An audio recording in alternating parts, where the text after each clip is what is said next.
दिनै जमदुवार समस्थिनि रेव रेवा नार्जिहारीया खासियाबारि सराइबिलनि लामाखौ गावनि गोथार आखाइजोंनो लामानि खाम्फा गायसननायखौ बेखेवनानै होयो। माथियाफारासिम थांनाय लामाखौ आरो गोबां दाब दाब जायगायावबो खामानि मावनायनि थाखाय आखायाव लादों होननानै फोरमायो बिथाङा। नंगौ, थारैनो बिटिआर सरकारा 3 बोसोरावनो गोबां जौगाथायनि खामानि मावनायखौ नुनो मोनदों। अब्ला बिथाङा खौरांगिरिनि सिगाङाव मा फोरमायो फै नायनो। आङो गिबियावनो जोंनि आसामनि गिबि मन्त्रि मानगोनां डक्टर हिमन्त बिश्व शर्मा धन्यबाद होदों।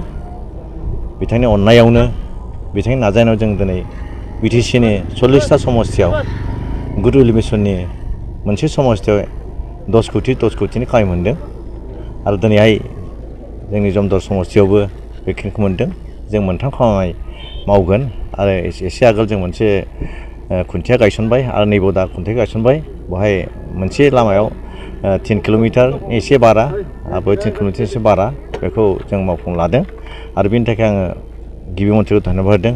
आरो बेनि गेजेरजों बे ओनसोलनि माने माखासे लिंकेज बे थांनानै माथियाफोराव जइन जाहैगोन आरो बेवहाय गोबां समनि गोबां ओनसोलनि मानसिफ्रा बाहाय खस्थ' जायो थांलाय फैलायनि थाखाय बेखौ मोजाङै मोजां सुफुंना होगोन बा होनो हासिगोनखौ आसा खालामदों।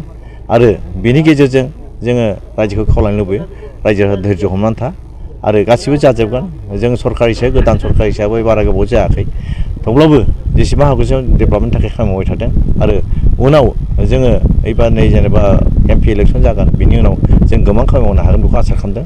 आरो जोंनि गिबि मन्थ्रि बिथाङाबो जोंनो गुड उइल मिसन बायदि गोबां खामानि हरबावनो थाखाय जोंनो खोथा होदों। जों आसा खालामो बिदिनो जोंनि बे नांगौफोर लामा दालांफोर बायदिसिनाफ्रा सुफुंजागोन बेखौ आसा खालामदों।